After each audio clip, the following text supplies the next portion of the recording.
coming. The name of this talk, as I'm sure you're well aware by now, is Effective API Data Management in React Applications.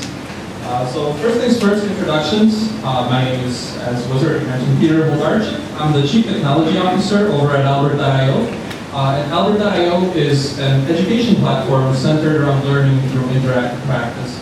So what that basically means is we have a large pool of questions that are highly interactive, a variety of question types, and the explanations of our questions are focused around teaching the core concept that the question was actually trying to get at. So it's not just, the answer was C and then wrong. It goes a lot more in depth than that. So what's our app like? Our app is a single-page application, 100% JavaScript. We don't have a single HTML file anywhere. Everything is run in the browser, basically. The client makes a request against the server, gets the JS package, and everything is running from there. And for our framework, we're using React and a custom in-house built Flux framework for state management. Not sure how many of you are familiar with Flux. I'm going to go into it just a little bit, but the code demo that I'm going to do a little bit later on doesn't assume any Flux knowledge. I'm just going to use pure React and a library that I'm about to show you. And as far as our backend goes, we have right now a single RESTful API server that is currently running Appby.js, which is a bit like an Express.js analog, if you're familiar with that. It has a lot of little other cool features that we like more about it, basically. And we are currently in the process of transitioning that to an Elixir Phoenix framework, just mainly for performance reasons, as well as some of the cool live streaming data stuff that you can do with Elixir Phoenix. Very, very cool framework. If you guys aren't familiar, so I guess maybe check that out. But that's about all I'm going to say about the backend for this talk. So, React. Obviously needs no introduction for this group here. It's really great for managing your UI items. It's fast, it's efficient, it's clean, it's declarative, right? It's really, really good at making changes happen in the DOM really, really quickly without huge re-render times, without having to re-render the full DOM. React is by far the best at that. As well as it's really good at keeping all of your view model logic contained in one place and compartmentalized such that you know very well what's going on. What it is missing, however, is a solution for application state management. Right? So things like, for instance, what checkboxes are currently checked in my application, or like what username is entered in a given text box. Stuff like that becomes a bit more challenging. React does provide you with set state, but that proves very insufficient for large complex applications. If you ever try to build out a React application using only React, you're definitely going to run into this. If you're just relying purely on set state for all of your state management, it's going to get just completely unwieldy and out of hand, simply because your components will become 80% business logic and 20% the actual declarative JSX syntax. And that gets really hard to manage really quickly. And that is where Flux comes in. So Flux is the Facebook architecture that's been suggested several years ago now.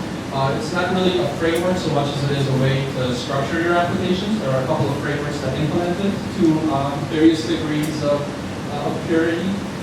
It's composed of components, actions, and stores. So down here in this diagram, you can see your view, which would be the React view in this case. Most typically, whenever the user interacts with the page in any way, clicks a button or enters something into a form, that's one with action, which is then fed to a dispatcher and entered in a store, or in a reducer if you're in the Redux world.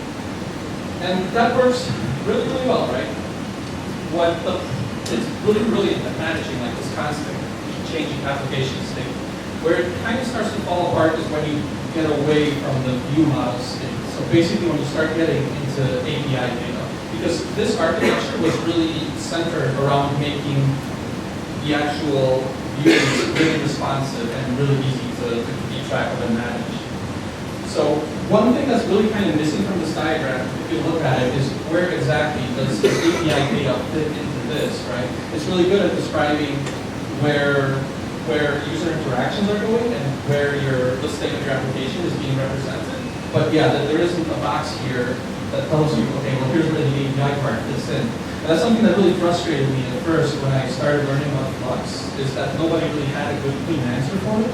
That there were some ideas out there, basically, and Facebook does suggest something, but it's a little bit weird. Like, you have to kind of do a little bit of digging to get at anybody actually having any reasonable suggestion for how to manage your API. So yeah, what's the problem with this? It's focused on providing clean, predictable, and synchronous view model changes, and synchronous unidirectional data flows as view mutations, but not API interactions. API interactions don't really fit into a synchronous view model, update model, because they're not synchronous, they're asynchronous. And this diagram right here, it comes from the Facebook Flux architecture site. You have to do quite a bit of digging to get at it. I remember seeing it like a while ago, but it's kind of buried deep down in the docs. This is the only place where I found that they actually reference where you're supposed to do your API interactions. So in this case, in this diagram, you can see you still have the React views, you have your action creators, they're going for a dispatcher, and they're getting intern into the store. But the problem is that they're telling you to basically here hook your API calls directly into your action. So what presumably happened is you have some components, say we're trying to present just a list of subjects to the user or the subjects we have available on the site. Once that component bootstraps, it would spawn an action to basically say, okay, let's go to the server, get that data. When that data comes back from the server, it ends up spawning another action, kind of seemingly out of nowhere, that has a payload on it and passes it into the store. The store interns all of that and gives you access to the methods into that, and then you finally present them into the React view, which is very, very complicated, right? And complicated is hard to manage. So why is it a problem? Number one, it's really hard to test. So by implementing this kind of structure, you're spreading your API calls between the React component, the action, and the store. To effectively test your API call and its management, you have to really test all three parts in order to have a complete test, which is problematic because you need to test the React component, you have to test your action getter, so you probably have to still set up some kind of mock for your API, and then you have to write tests for your store. And that's all just to test a simple get of a single subject list. It's also really hard to reason about because anytime you bring in a new developer or even a current developer working on a part of the application that they're not familiar with, if they look at what the component is presenting, they have to understand and keep in their head the entire flow of that API data through the Flux system. They have to know where and under which conditions that fetch will be instantiated. They have to look at the action to see where that data is going to be coming from, which API endpoints it's hitting, what the rate parameters are. And then they have to look at the store to see how the store actually consumes the data and how it exposes it to the view. It's of course also hard to refactor for that very same reason.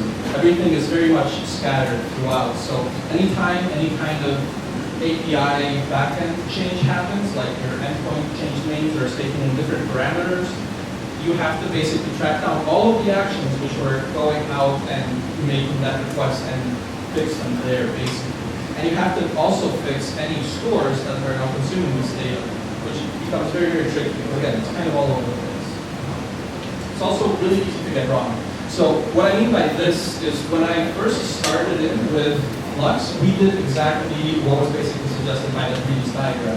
We would have our components bootstrap, make the fetch, put the payload directly into the store. But the problem there becomes that you're susceptible to data duplication if you do it wrong, because there isn't a single source of truth for all of your data.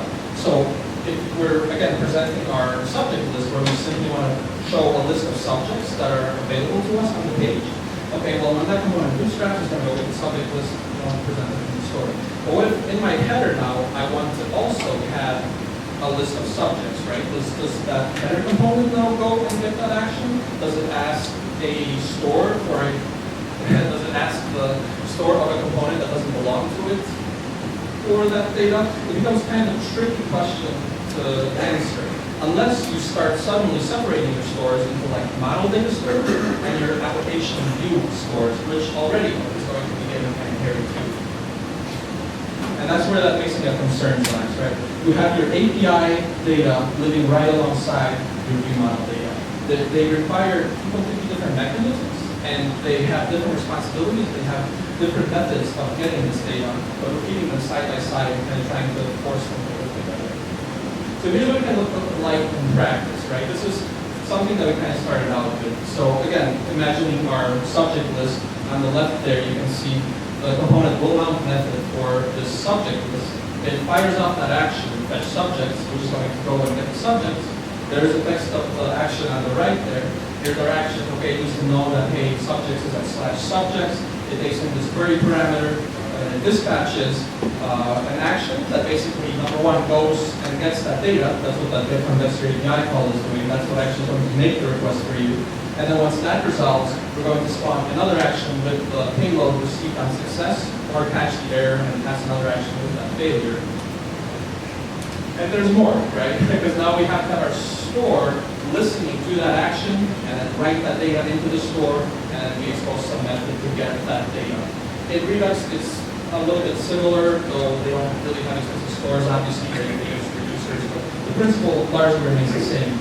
And then in your render, this is obviously a contrived example. You would never really just want to dump API data directly into Vue. But yeah, in your store, in your component, then you're ready to finally present the actual stuff that you got back from the server that's currently living in the store. So working with that kind of model in mind, we kind of came to realize that API model data in Flux is kind of like shoving a square peg in a round hole, right? It's like you can kind of jam it in there and it kind of sort of works, but it obviously is a poor fit and you're going to struggle to get it in there.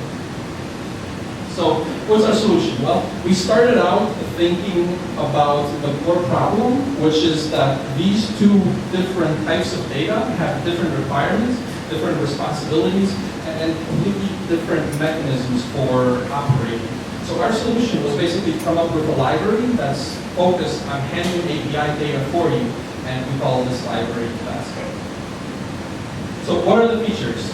Our main feature is, of course, single immutable state tree holding API data. This is basically just a cache that is fully immutable, so any data you get from the server cannot be modified by the client, and it can only be modified internally by Basket itself, such that you have one single source of truth for all of your API data that cannot be modified. You know exactly what data the server has because it's there, and it hasn't been mutated and then stored by anything else. There is no explicit request necessary. You can always act as if the data is there, which brings it into point 2, which it gives you non-blocking synchronous data access. Because you can always act as if the data is always there, you don't ever have to wait for a promise. You can just basically declaratively embed whatever it is you want to present, either in the component or in your store or in your reducer, wherever you need it. You just act as if the data is there. It has a really simple interface with rapid setup of additional endpoints and APIs. So adding new endpoints into something like Basket is really, really quick. It usually requires only about 10 to 20 lines of code to add in a brand new endpoint. It also separates your application state and consolidates all of the API logic into one place, which is going to make that refactoring problem a lot easier because all of your API logic lives now in one place, and everything describing how that API data needs to be interacted with is in that one place. It features a smart cache that will handle all retrieval from the server for you, as well as handle all cache refresh and invalidation. So it knows how recently it got anything from the server, it knows whether it needs to refresh it, it knows whether there was an error retrieving this, and you can ask it for the status of any of these things.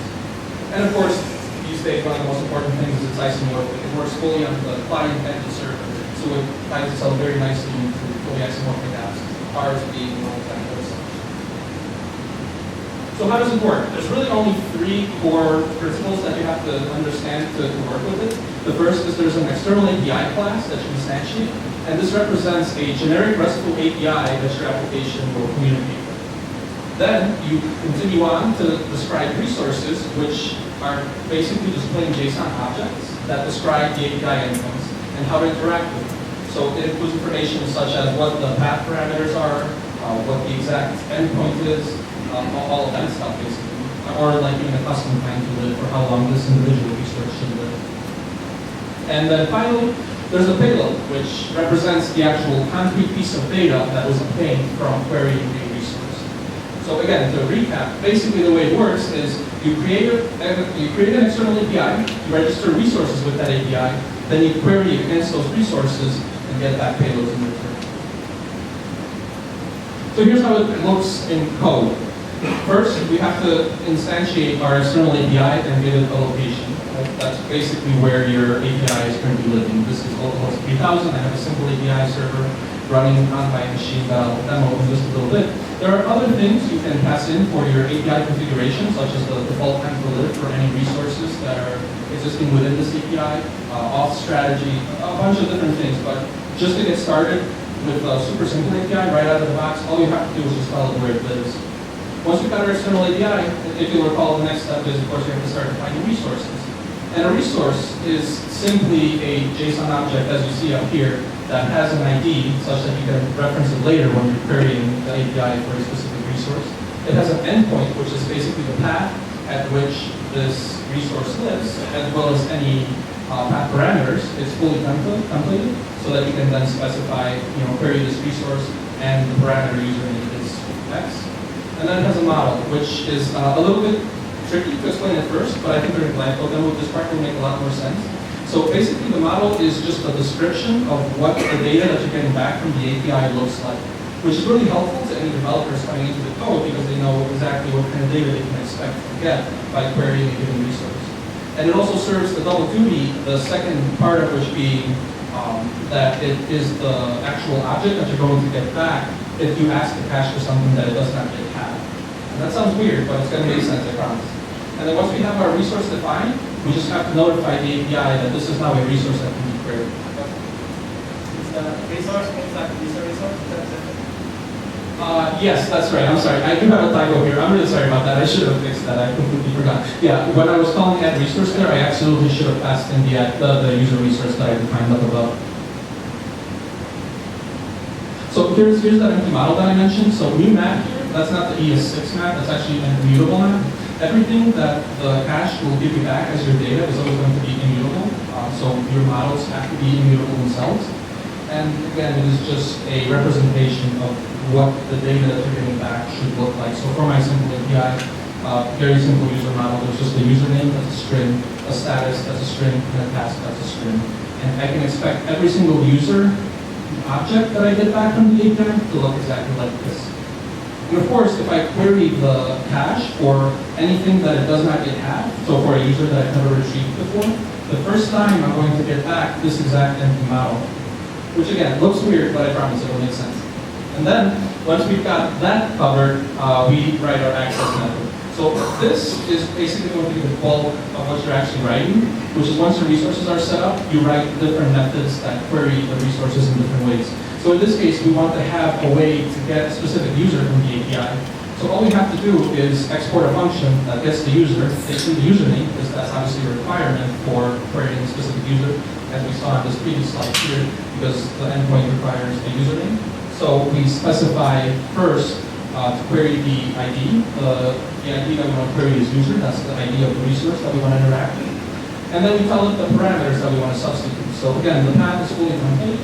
And as you just saw, the latter part of the template had a colon username. That means that it expects you to substitute some kind of actual username for it. So you can specify it via that parameters object.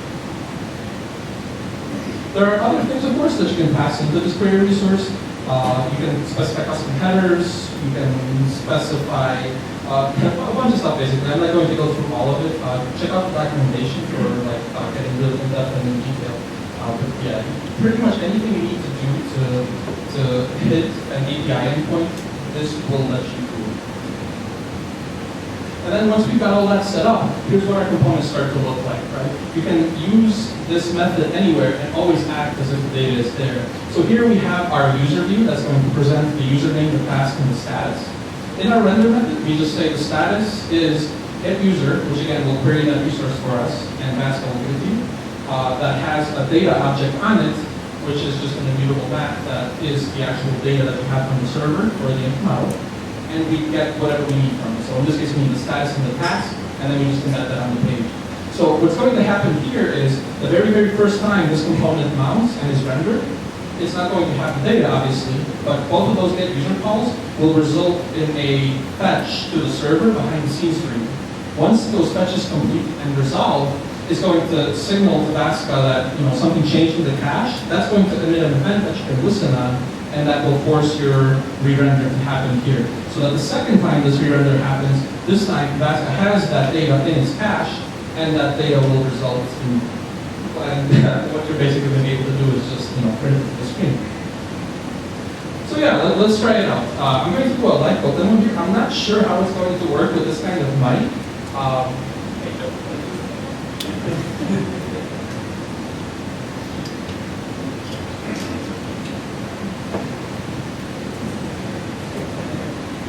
Hello, can you hear me? Hello? Okay, good. Okay, so job number one, obviously let's increase this font size. How's this look? Is that okay? More? That's as big as I'm going to get. So what we have here is right now just a super simple application. Obviously all it's going to do is render a div that has the text hello world. I've also set up a simple API that lives at localhost 3000 that is currently not running. I will start off right now. And I will also need my app server. That is running at port 3000, that when I query for localhost 3000/users with the get, I just get a simple array of usernames that are currently in the system. The other thing I can also do is I can query for a specific user. So if I do user/DC, after some time waiting, I deliberately put in a timeout to make the data come late to show you what happens if the server takes a long time to respond and run. I actually get the full detail for this user. So when I query for username DC, I get their username, and I get all of their user information, name, status, current task, etc. Okay, so let's see how this actually, implementing this API actually looks like in practice. So again, all I have here is just a simple React class. I do have some Webpack configs and like a test app server. I didn't want to take you and bore you to death with me setting up my Webpack config, so that's already running. But take my word for it, the only thing we got is this and an HTML that embeds this. So where do we start, right? First, we have to initialize our external API, as I mentioned before. So in my simple directory here, I'm going to create a new folder called API. And in this API, I'm going to make a new file called user.api.js.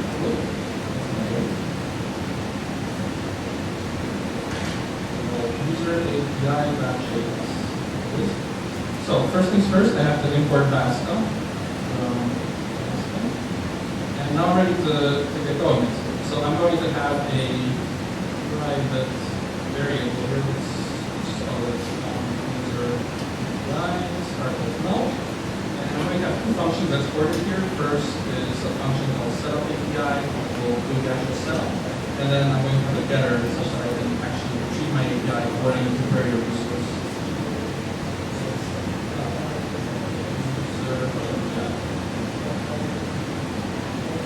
So for the setup portion, what I have to do is just assign a new task that external API that, again, all I have to really specify is just the location. And as I just demonstrated, this is running on local host. And then here, this is just a simple getter. So it's return user API. Right. That's job done right there. That's what I have to do to set up my API. Now, the next step is to declare my resources.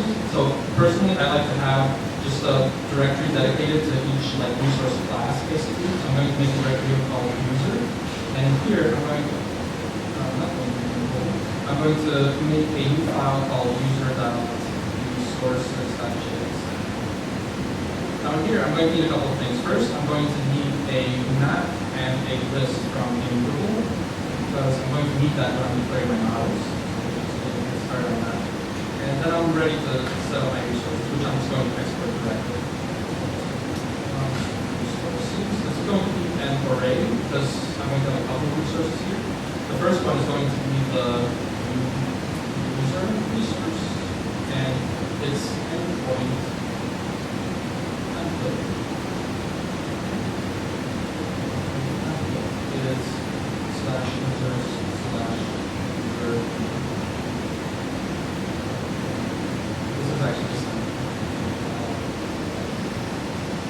Once I have that, I just have to give it a model, right? So user model, which I'm about to declare it now. And my user model is just a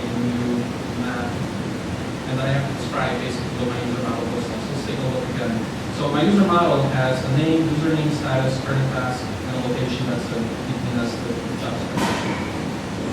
So it has a name that's a string, it has a username that's also a string, it has a current task that's also a string, it has a status that's a string, and it has a location as an address that has a city. Did I forget anything? Location, task, status, name. Okay, yeah, that's it. So anybody looking at this will now immediately know exactly what form the user object takes when you get it. The other endpoint I have is the user list endpoint, which gives me just a listing of all the users.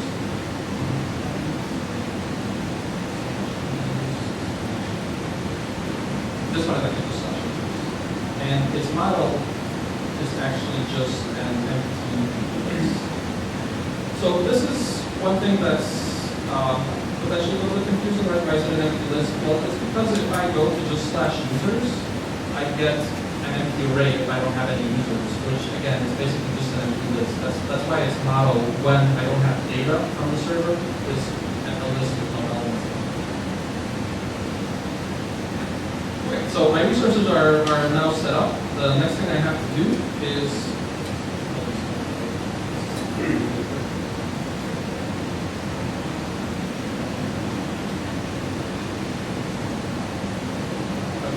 endpoint number.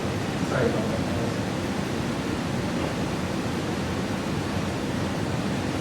Okay, so the next thing I have to do is set up my methods, right? My accessor methods that will actually interact with these resources. So user.methods.js. So what do I need to do? I'm going to need my API, obviously, that I declared up above. Call it user API. That's my getter input.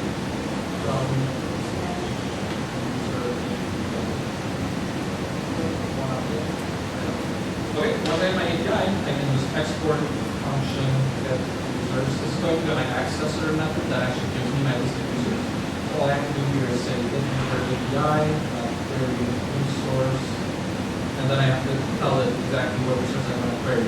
So in this case, I want to query the resource API users, and that's actually it. That's all I have to do. It doesn't take in any parameters, it doesn't take in any query parameters, it doesn't need any more information beyond just which resource I'm interacting with. And I do want to actually return this. So when I make this query resource call, I'm going to get back a payload, and we'll see exactly how that works. So the other thing I can do is get a specific user by user. So I'm going to save myself some copy paste.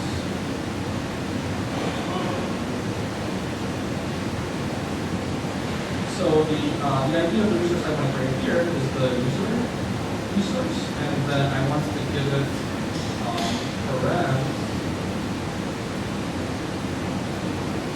And first param, it needs a username, that is the username that was passed here. Yeah, that was pretty good. So this should be more than enough for me to interact with the user list and individual user. So let's actually bring it into our app. So I'm going to go back to simple.js here, and I'm going to need a couple of things. First, I'm going to use my setup API method that I declared from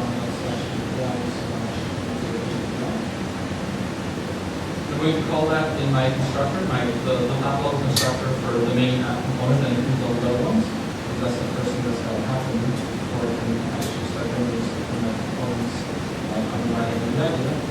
And you can actually do that.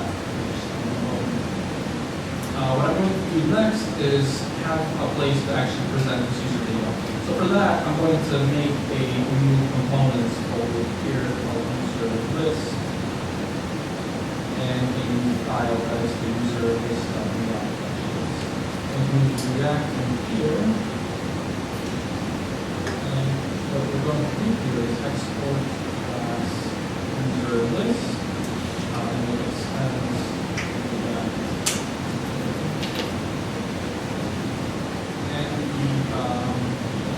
The other thing I'm going to do here is my actual accessor method for the resource that's going to give me my user list. So I'm looking for get user list. That is what all it is. Get users. So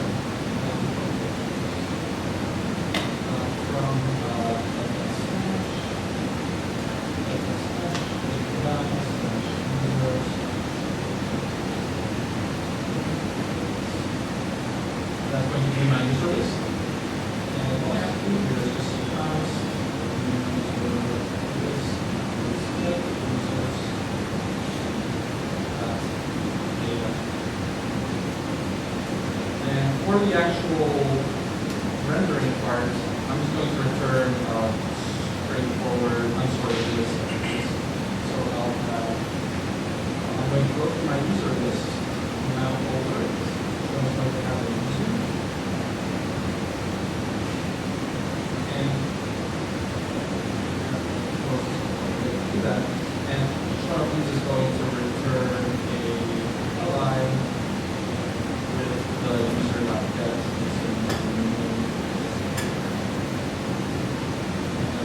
I want to change this.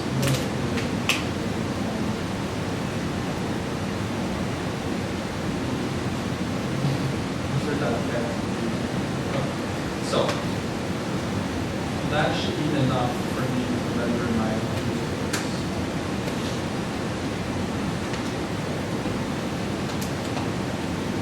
Now I'm going to import my user list component from /components/user list.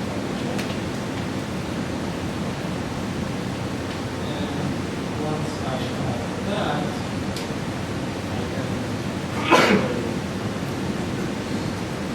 so this should render my user list. So let's see if it does. And run build, just so you build everything. Another one.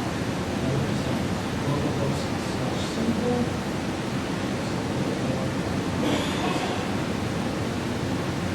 Let's see what's up.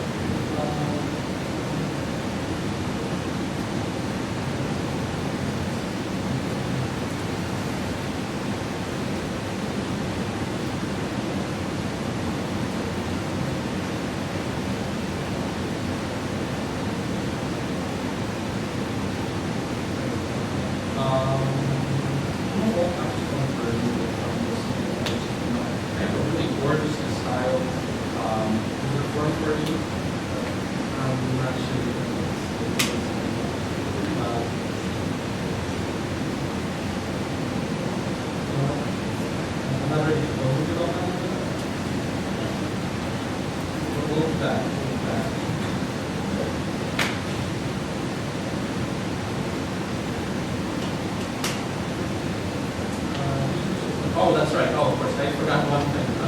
So in my setup API, the thing that I forgot to do here is I'm basically getting an error here saying that the resource users was never initialized. That's because I never actually registered with the API I'm trying to interact with. So if I go to where my user API is, in my setup API function, I'm actually going to bring in those resources that I declared, but I didn't actually end up doing anything. So I'm going to import resources as user resources from /user/user.resources. And then I'm going to say user, because there's a couple of ones. So say myself, I'm going to user resources for each. Resource, and then it's going to just add it to the API. You misspelled resources on line 2. Thank you for that. Resource.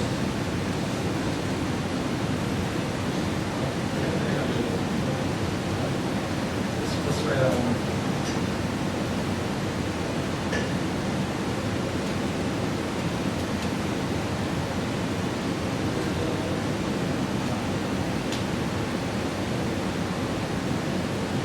So the reason this is happening is because I call it something else in the library itself, and now my mind is getting this out. But you're declaring your resources, it is just components.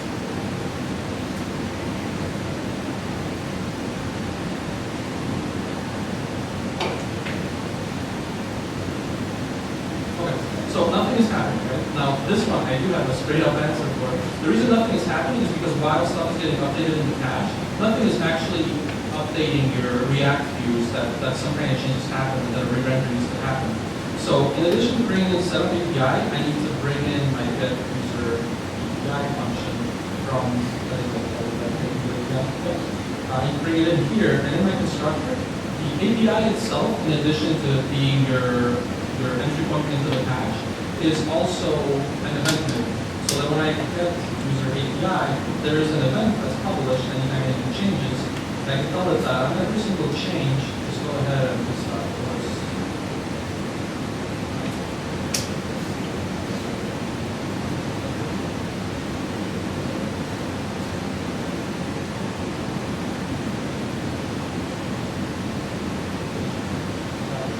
So, bam, there we go, user list. I told you, I promised. So here's the 3 users that we know are in the system. I'm going to see and Jim, and they're getting to the screen. So what's happening here is the very first time this code runs, this render happens. The user list gets printed to the screen. It calls get users.data. The cache says, okay, well I don't have this yet, so I'm just going to give you the empty list back that you specified as your default model. But in the background, it's going to schedule your actual request to go to the server. And then once that request completes, it comes back into the cache writes it in, and then publishes the change event saying something changed inside the cache, which triggers that re-render here. And that's why you need to see it. So, the next thing to see is what happens if you have something that takes a while to get back. How we handle loading, how we handle anything more complicated than just, okay, let's present something on the screen. So for that, let's have a new class in here that's going to give us detailed information about this user. So let's just call this class user.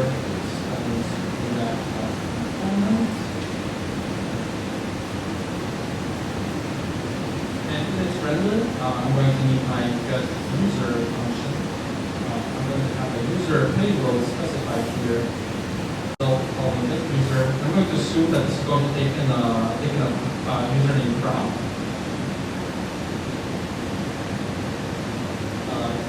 Now, typically, of course, we declare prop types here, and just to save a little time, I'm going to skip that, but that's not so we can bring prop types. I'm just going to return, just have it return again, align, and let's have it say this username is currently,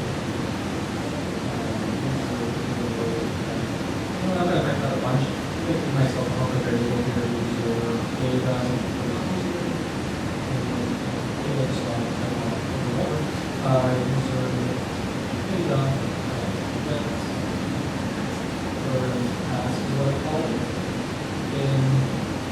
And this part here is going to get a little ugly. I'm going to show you how to get around something like what I want to do, because this is going to be a long line. User data.get in, and our city was location, address, city, and we'll give it a default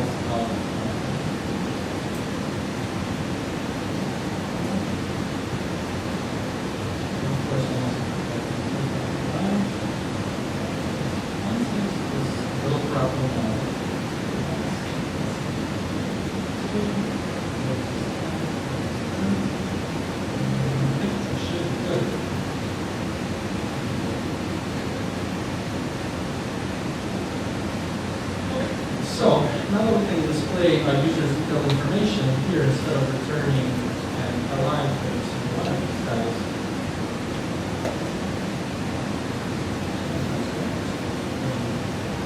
I'm still going to return an unsorted list because I'm returning allies from my user review. I'm going to return a user class with username prop set the user.get.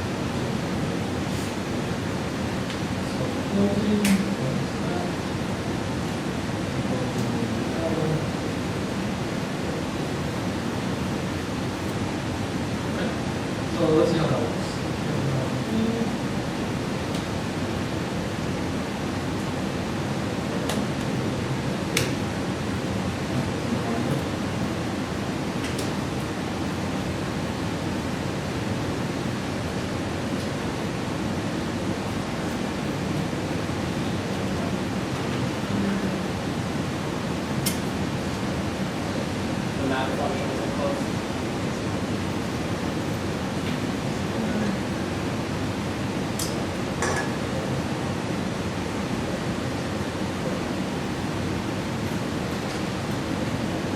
Function itself is closed, not the Need one more curly bracket there.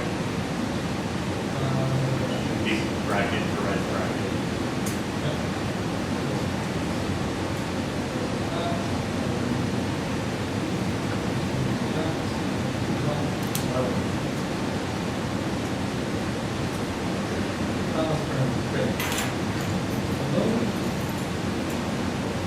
There it is.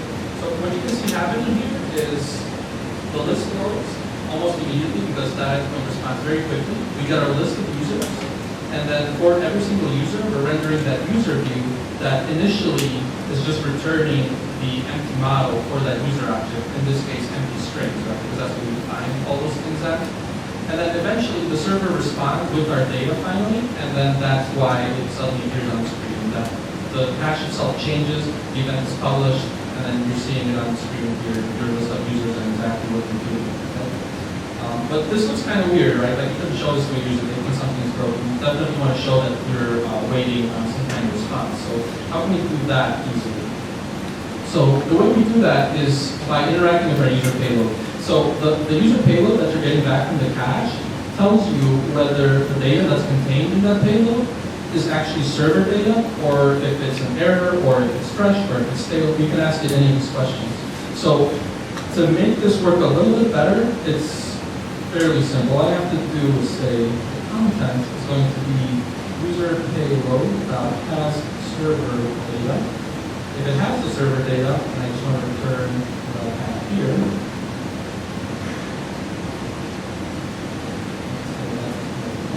Otherwise, I want to return an li that says this class username is currently loaded. And then I want to return a content. And I suppose that one warning I'm getting almost ready.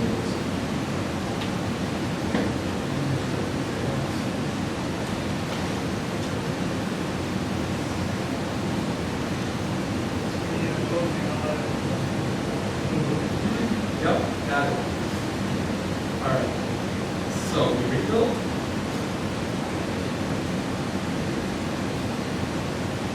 And now bam. First time it renders, it knows that it's loading. So on the screen, we see that it's loading until the data comes back on the server. And I mean, look at like how simple this is relative to what you were seeing with initializing a component and then your action is going to get it and your store is returning it. This is all completely clear. If any developer you bring in that looks at this code, just immediately will know what's happening. They know that, okay, well, if you're getting the user from your API and the user has these things on the, and you're just presenting the correct screen, you have the data, and if you don't, then you present the data.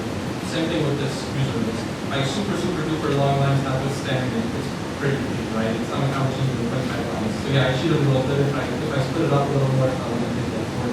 But that's still pretty good for all the stuff that's happening here and relative to how much it would take to do in the standard way of doing the process. So okay, this is pretty good. What should we handle next? Well, let's do a little add user form. So I think just a quick second here, see if I can resurrect our beautiful style because I am not going to give up. I'm going to spend just 2 minutes on this. And I was hoping enough to figure out how I'm doing this.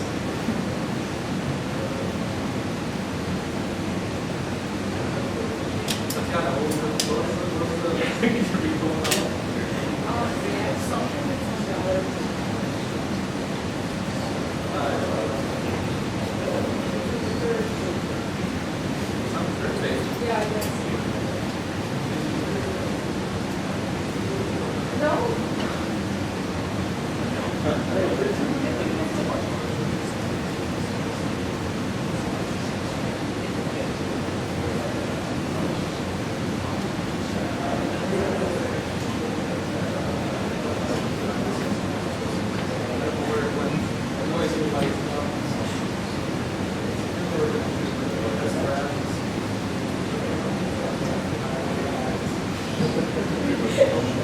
Just like that.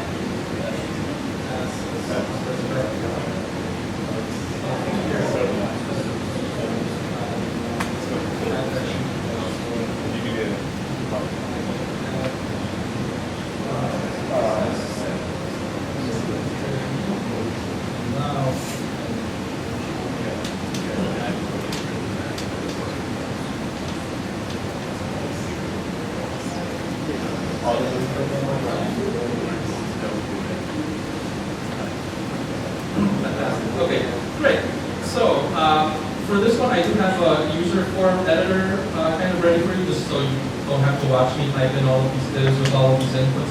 This is all it's currently doing, is just presenting a static form with a bunch of divs, and I have some refs that get assigned to, just this variables on this component that I'll be able to reference later when the user clicks this button that says add user, so you can go to add user function. That's where the interesting stuff is going to start happening. But let's start out just by embedding this add user form on my page. So let's bring it in first. It's add user form.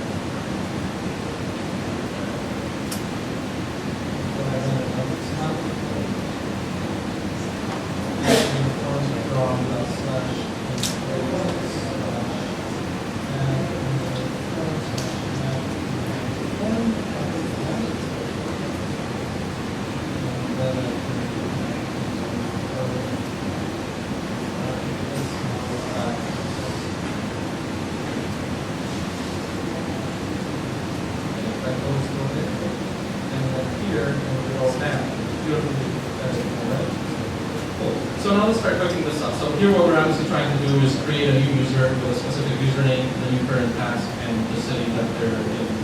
So how does that work in Fast? Well, so we don't actually need to define any resource, because in order to create a user, all we have to do is issue a post against this /users endpoint, right? And that's going to create a new user. That's kind of standard best. What we do have to do is we have to add a new method that lets us create this user. So if I export create user, that needs a user payload, I can return that user API query resource. That's going to need the ID of the resource we're trying to query, in this case user is plural. And also a function. Yeah. Right on. Okay, and what does it mean? It doesn't need any parameters. What I do have to tell it is that I want to use post when I'm querying this particular resource. So here I technically could also say method is get, but I'm omitting that because that's the default. So just to save myself code, any query resource without a method specified, you just make that by default. So yeah, when you're querying with this resource, use post, and then for your payload that you're going to send to a server, use the user that's passed. So this will let us actually tell the API to add this user. So now when I go back to this add user form, what I'm going to want to do is say const new user. It's going to be a JSON object, and in the user name, which is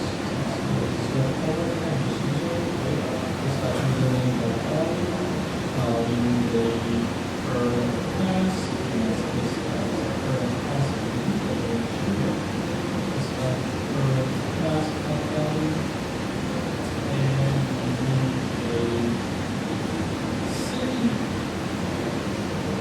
recall this was actually not kind of confused, so it's location, address,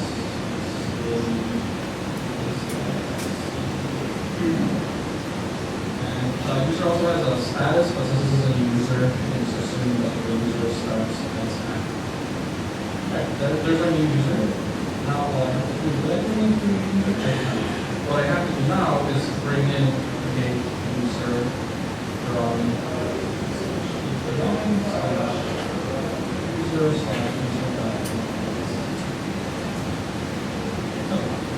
and now that I got it, I just pretty much have to say create user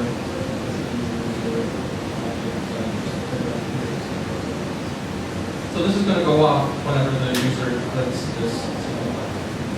Let's rebuild and see what happens.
why did I get an update?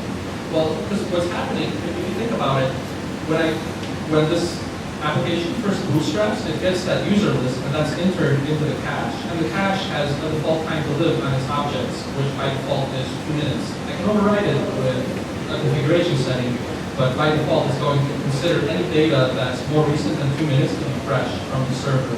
So what actually happens here when I create this user, the post goes out, the user is added into the server, and the user list is changed, but the client remains unaware of this, right? So can we make this a little bit better? We know that by performing this query resource operation, we're actually affecting the state of another resource in the cache. So how can we get at that? Well, there is something we can do here, and that's in this user methods. Every single query resource that you have, any query resource that you have the ability to call invalidates resource, and that just takes in an ID. So basically what this is going to do is, after this query is completed successfully, and only if it's completed successfully, it's going to look up the resource with the ID users and mark all of its data as stale, such that the next time a re-render happens, it knows it needs to get it, goes and gets it. When the server data comes back, the re-render happens, and you have your fresh updated data. Now, this is actually infinitely chainable, so if a specific query resource can affect multiple ones, I can just add, continue adding on. And it does push through the payload so that I can still retrieve my payload from this. This basically just registers the UIUC validation, non-successful completion of this query. So let's rebuild. So now when I reload, let's create a new user called Mary. She is also watching, and she is watching in Chicago. Yeah, there it is. So what's happening here is you're doing the query resource with the post goes to the server, completes successfully. Then when the cache hears about this, it knows that you want to invalidate the user's list resource, so it does so, marks all of its data as stale, and then because it's purely declarative, it goes and just gets the new user list. First you get the stale one, but a request happens against the server to pull it again. When it comes back, you have the new full user list. And you'll notice that Mary took a second to pop in with her data because we didn't have her data in the cache yet. So if I do Mary 2, add user, and it starts out loading because it takes a while to fetch a user's individual detail data, but eventually you get it. I have a question.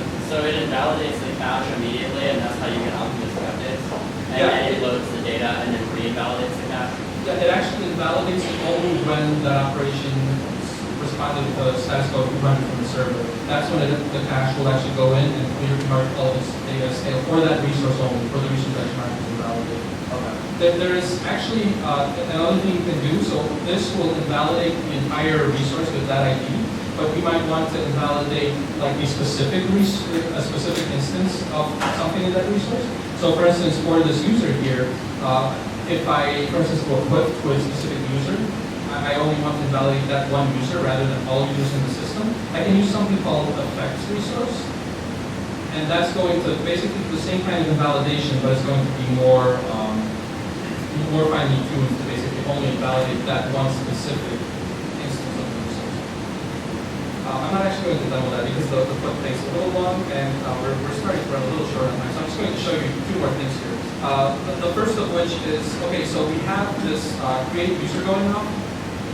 And it's working pretty good, except that we're relying on the user to be watching this user list to know that their operation they're trying to take succeeded or failed, right? And that's obviously not the best. Sometimes you're doing operations against the server that will modify the state of the server without necessarily the user having insight into whether, what the actual change that happened was. So we obviously want some kind of user notification to tell them, you succeeded or you failed. So how can we get at that, right? So every single payload exposes two things, like I mentioned. First is the data, which is the concrete data that is contained in this payload. That is basically what we currently have in the cache for it. And it also exposes a promise, which also is always available to you and represents any promise that's currently pending against the server. It represents any request that's currently pending against the server. So I'm able to chain on this by just saying then, and then do what I need to do, which is basically notify the user here. So I have a little notification area here that I put in. And what I'm about to do, please never ever do equals. Sorry about that, guys. Right, that's gonna work though. So, by the way, this promise, when it resolves, in here you're actually going to get whatever the server responded back to you. So in this case, it will just echo the user back to you in the event of a post. But I'm not going to do anything with that, just going to keep it a little simple. Same with the error. So the error you're going to get back, the error output you're going to get back if the server, responded with anything other than 200 or basically any error code. This is going to be a full-on object that has any error message you got from the server, the status code on it, so that you can make this more specific and help show the user a more meaningful message than the one I'm about to do, which is that you go through the Okay.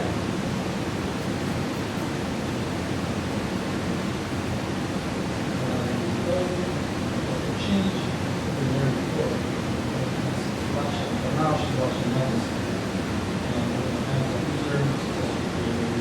So the only piece of validation I have for the super simple API I've got is that usernames have to be unique.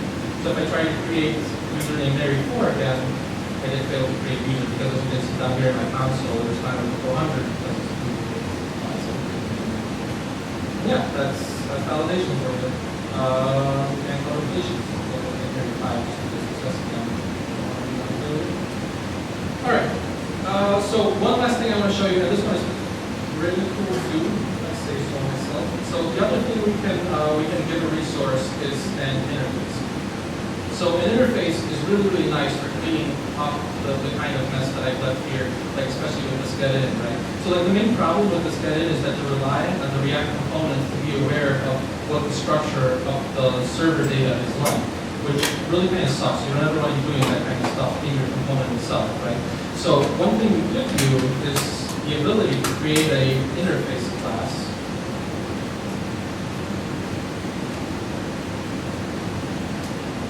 And what this basically is an interface that's going to be wrapped around any payload that you get back when you query a resource. And it's going to pass in the actual data from the payload that's on the payload into this class so that you can interact with it. So this will make more sense when I actually put this part in. I'm going to give it a city getter because the way to get our city was kind of complicated. So it's going to return this data.get in, and it was location, address, city, and give it a default nothing. You know what? Sometimes you want to mutate the data and present it in a different way to the user. So to do the simplest thing I can think of, we're going to update as well. Right? So now, of course, now that I've actually declared this class, I actually have to add it to my user resource. So I can tell it that your model interface is the user interface. So now, when I rebuild this, nothing's going to happen because I actually put it into my formula. But I can now say user payload.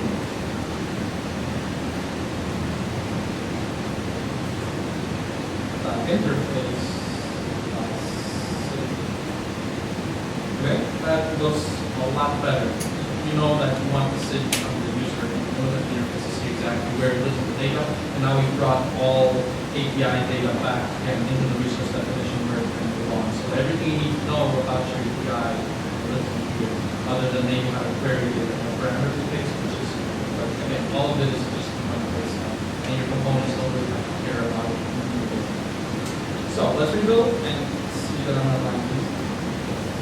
Reload.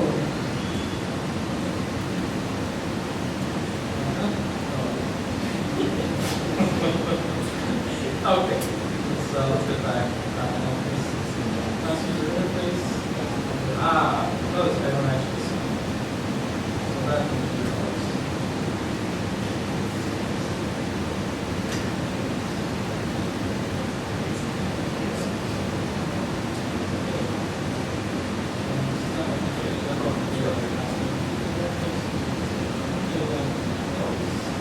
What's the super call now for? Is tenure constructor? Yeah. Please.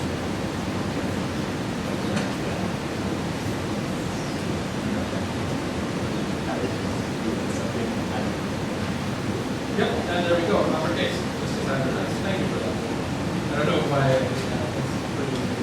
Okay, so, yeah, that's about all I have to show you as far as the live code demo goes.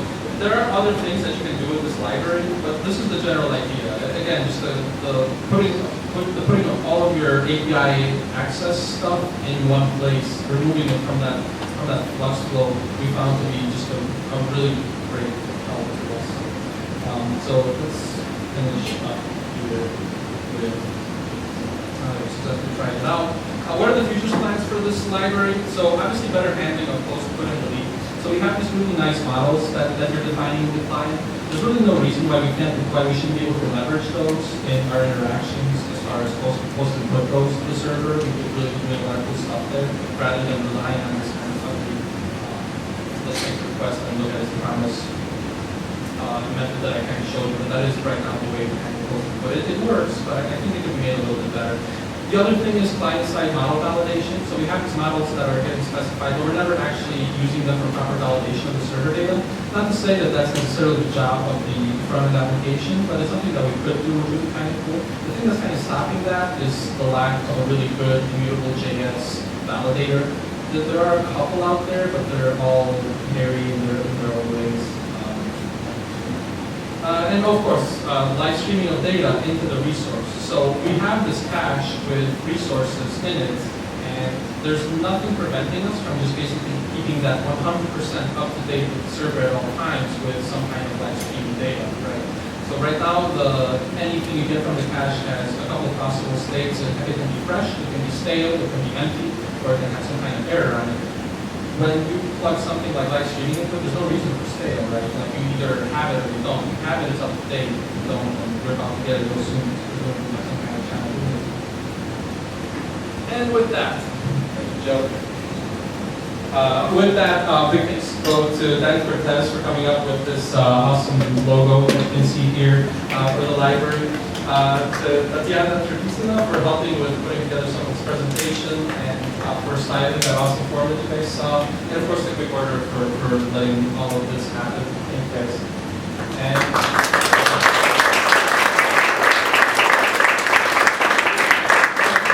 one last thing I want to mention, sorry, I'm going on the slide, but thank you.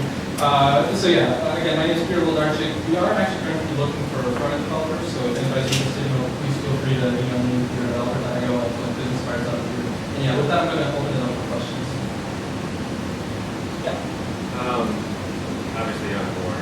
There's custom headers that's possible with that stuff. Yeah, absolutely. So you can, there is it actually is just called header when you're doing a query resource. You can specify your header. And you can also specify a default header to be merged with any header that you're adding onto a resource. So for instance, if you have like an auth token, you would actually register your auth token with a specific header with the external API. And that is always going to be merged with any header you pass when you're doing a query resource. Sorry, this one. Now right here, is that when you subscribe to all changes from the API? That's right. Is there a way to subscribe one regularly? There is not. So yeah, performance is usually a concern when I kind of introduce this. Right now, we're basically, anytime anything changes, we're doing like a full re-render. Our application actually does a full stack re-render anytime anything changes for us, whether it's app state or API data, or API data comes in, and we usually get about 10 to 20 millisecond full-on re-render times. The actual unchange event does give you some information about what actually changed, so you are going to be able to get the ID of the resource that changed, and you can do something with that, but it would largely be left up to the developer that coming together. I'm just going to ask you to repeat the question as you answer them, please. I'm sorry. I was just going to ask you to repeat the question into the microphone for the next one, if there are any yes, more. yes, that's a very good tip. Yeah, sorry. So the question was basically, the first one was about custom headers, and the second one was about can you subscribe to specific kinds of changes. So no, you actually, I'm not going to repeat myself, sorry.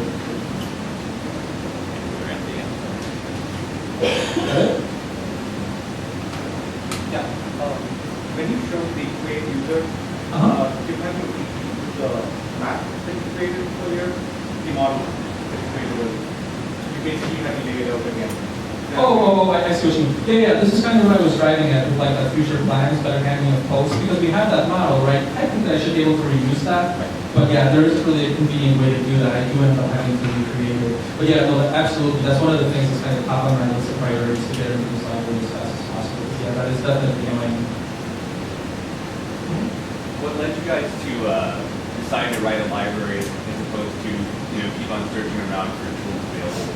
I mean, we searched around, there was nothing that really kind of covered all of the use cases and as specific as we wanted them. So we have our own implementation of a Flux framework, and the reason for that is because we started like very, very early 2015, and at the time there were a lot of competing Flux frameworks, and it was really difficult to predict which one was going to win out. Obviously now Redux is really, really huge, but that's why we kind of ended up just doing our own, because we figured we can make it suit our needs the best. And with that, we wanted to supplement it with something that will target basically the downfalls of Flux as we saw it, and there wasn't anything that really did all of this stuff. So like the modern fetch, right? Like it does like cool caching stuff for you, but it doesn't have it doesn't have all of like this invalidation, for instance, where you have one resource call invalidate another. And yeah, that's pretty much it. Would you say this is philosophically similar to Relay, except for the fact that it's using standard JSON API instead of GraphQL? Yeah, that was definitely one of the inspirations.